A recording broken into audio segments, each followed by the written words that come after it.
बहुत पुराने समय की बात है। आर्यगढ़ नाम का एक राज्य था जहां हर सुबह मंदिरों की घंटियां और राजमहल के आंगन में बजती वीणा की ध्वनि एक साथ गूंजती थी। वहां की रानी थी मायरा, सुंदर, बुद्धिमान, परंतु उतनी ही जिद्दी भी। उसका सौंदर्य देखकर लगता था जैसे चांद ने अपनी चमक उसमें समेट ली हो, पर स्वभाव ऐसा कि कोई उसके सामने अपनी बात मनवा न सके। राजा वीरेंद्र सिंह उससे अपार प्रेम करते थे, पर उनकी सबसे बड़ी चिंता थी रानी की जिद। रानी मायरा को एक बात मन में बैठ गई थी। वह अपने महल के पीछे बने विशाल उद्यान में एक सुनहरा कमल खिलाना चाहती थी। राजवैद्य ने समझाया कि वह फूल केवल चमत्कारी सरोवर में ही खिलता है, जो हिमगिरी के पार 7 घाटियों के उस पार है, जहां कोई कभी लौटकर नहीं आया। पर मायरा ने निश्चय कर लिया, अगर मेरा राज्य सच में मुझसे प्रेम करता है तो मेरे लिए वह फूल आएगा। राजा ने हंसकर कहा, मायरा, जो चीज ईश्वर की देन है उसे मनुष्य की जिद से नहीं पाया जा सकता। रानी मुस्कुराई, फिर मैं उसे प्रेम से पालूंगी। उसकी यह बात हवा में ठहर गई। अगले ही दिन उसने राजसेवकों को आदेश दिया कि उस फूल की खोज पर जाया जाए। महीनों बीत गए, सैनिक लौटकर नहीं आए। तब रानी ने स्वयं जाने का निश्चय किया। राजा ने रोका, राजधानी तुम्हारे बिना अधूरी है। मगर मायरा बोली, राजा अधूरा नहीं होता, उसकी इच्छा अधूरी होती है। और वह निकल पड़ी अपने स्वर्ण रथ में पर्वतों की ओर। रास्ते में उसने तपस्वियों, साधुओं और वनवासियों से पूछा, क्या कहीं कोई सरोवर है जिसमें सुनहरा कमल खिलता है? किसी ने कहा, वह फूल केवल सच्चे त्यागी को दिखाई देता है। किसी ने कहा, जो अपनी जिद छोड़ दे वही उसे पा सकता है। मायरा के चेहरे पर हल्की मुस्कान थी। तो फिर मैं जिद छोड़ दूंगी जब फूल मिल जाएगा। रातें ठंडी हो चलीं, रास्ते पथरीले, पर रानी का निश्चय अडिग था। एक दिन वह सच में उस झील तक पहुंची। वहां न कोई सुनहरा कमल था, न कोई चमक। उसने निराशा में अपने आंसू उस झील में गिराए।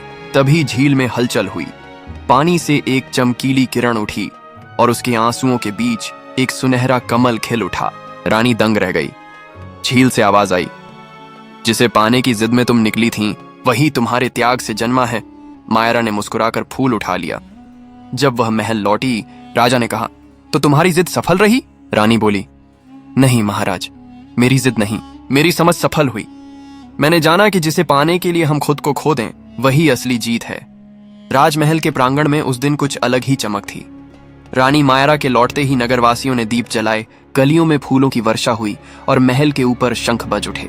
हर कोई कह रहा था, रानी ने वह कर दिखाया जो किसी पुरुष योद्धा ने नहीं किया। राजा वीरेंद्र सिंह के नेत्रों में गर्व की आभा थी, पर भीतर कहीं एक चिंता भी थी।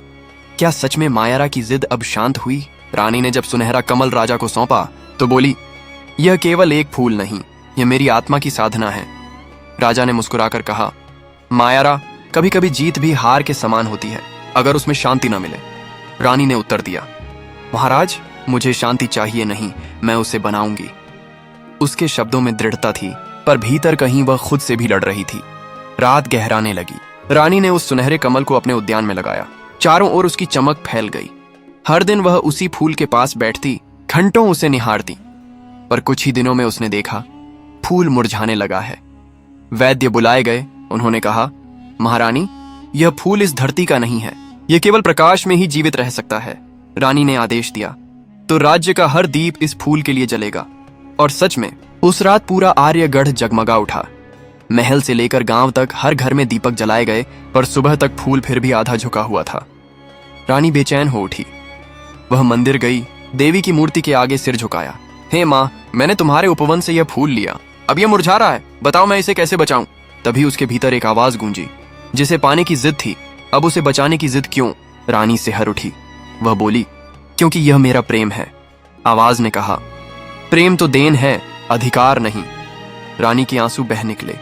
उसने कमल को गोद में लिया और कहा, अगर तुझे इस धरती की रोशनी रास नहीं तो मैं तुझे वहीं लौटा दूंगी जहां से तू आया था। सुबह होते ही रानी ने अपने रथ को पुनः हिमगिरी की दिशा में मोड़ा। राजा ने रोका, मायरा, फिर वही रास्ता। रानी ने शांत स्वर में कहा, पहले मैं पाने की जिद में निकली थी, अब छोड़ने की समझ में जा रही हूं। यात्रा कठिन थी, पर इस बार उसके कदमों में न उत्साह था न भय, बस एक अजीब सी शांति। जब वह झील के पास पहुंची तो देखा, वह सुनहरा कमल अपने आप झिलमिलाने लगा। रानी ने धीरे से उसे पानी में रखा। जैसे ही फूल झील को छूता है, पानी में सोने सी लहरें उठती हैं और उसमें से रानी का प्रतिबिंब उभर आता है। पर इस बार उसमें वही अहंकार नहीं था, केवल कोमलता थी। झील से फिर वही स्वर उठा, अब तुम जान गई हो कि पाने से नहीं, त्याग से जीवन खिलता है। रानी ने मुस्कुराकर आंखें बंद की। जब उसने आंखें खोली, झील का जल शांत था और फूल धीरे धीरे विलीन हो गया। वह खाली हाथ लौटी, पर उसकी आंखों में एक नई चमक थी, शांति की। जब वह महल पहुंची, राजा ने पूछा, फूल कहाँ है? रानी बोली, अब वह मेरे भीतर है। और सच में उसी दिन से मायारा के व्यक्तित्व में एक अद्भुत नूर आ गया था। वह पहले जैसी जिद्दी नहीं रही, पर उसकी दृढ़ता और गहराई पहले से कहीं अधिक थी। राज्य में लोग कहते थे, हमारी रानी अब केवल सौंदर्य की नहीं, आत्मा की देवी है। समय बीता, वर्ष गुजरे, पर उस झील का नाम आज भी लोग मायारा सरोवर के नाम से जानते हैं। कहते हैं जो वहां जाता है और अपने मन की जिद छोड़ देता है, उसे वही सुनहरा कमल अपने हृदय में खिलता हुआ महसूस होता है। साल बीत गए, आर्यगढ़ में फिर से खुशहाली लौट आई। रानी मायारा अब पहले जैसी नहीं रही। उनकी आंखों में एक गहराई थी जो किसी सागर से भी गहरी लगती थी। लोग कहते थे, हमारी रानी अब बोलती नहीं, पर जब मुस्कुराती हैं तो मन शांत हो जाता है। पर भीतर कहीं मायारा अब भी सोचती थी, क्या वास्तव में मैं अपनी जिद से मुक्त हो गई हूं? एक दिन महल में एक व्यापारी आया, उसके पास दुर्लभ रत्न थे। उसने रानी को एक मणि दिखाई जो सुनहरे कमल जैसी चमक रही थी। मायारा ठिठक गई, मानो अतीत उसके सामने खड़ा हो गया हो। उसने मणि उठाई और बोली, ये कहां से मिली? व्यापारी ने कहा, हिमगिरी के पार एक सरोवर के किनारे पड़ी थी। कहते हैं यह किसी देवी के आंसू से बनी है। रानी का हृदय धक से रह गया। उसी रात वह नींद में थी जब उसने सपना देखा। वह फिर उसी झील के किनारे खड़ी है, पर इस बार वहां उसका प्रतिबिंब नहीं, एक अन्य स्त्री खड़ी थी, बिल्कुल वैसी ही जैसी वह कभी थी, अहंकारी, सुंदर, जिद्दी। वह स्त्री बोली, तुमने मुझे छोड़ दिया, पर मैं तुम्हारे भीतर अब भी हूं। मायरा ने कहा, नहीं, मैंने तुम्हें भुला दिया है। स्त्री मुस्कुराई, नहीं, तुमने त्याग किया, भुलाया नहीं। रानी की नींद खुल गई। वह गहरी सांसें लेती उठी। सुबह होते ही वह मंदिर गई। उसने देवी के चरणों में वह मणि रखी और बोली, माँ, अगर मेरे भीतर अब भी कोई जिद बाकी है तो उसे मेरी सेवा में बदल दो। उसी समय महल के द्वार पर खबर आई कि राज्य के उत्तर दिशा में सूखा पड़ा है। किसान पीने के पानी के लिए तरस रहे हैं। रानी ने बिना समय गंवाए आदेश दिया, सभी शाही निधि वहीं भेजी जाए और मैं स्वयं वहां जाऊंगी। राजा ने आश्चर्य से कहा, रानी, वहां तो धूल और राख के सिवा कुछ नहीं। मायरा मुस्कुराई, जहां जीवन की पीड़ा है वहीं मेरी परीक्षा है। रानी अपने रथ में बैठी और निकल पड़ी। जब वह वहां पहुंची तो देखा धरती फटी हुई थी, बच्चे रो रहे थे और औरतें आकाश की ओर निहार रही थीं। मायारा ने अपने हाथों से लोगों में पानी बांटा, कुएं खुदवाए और महीनों वहीं रहकर खेतों में बीज बोए।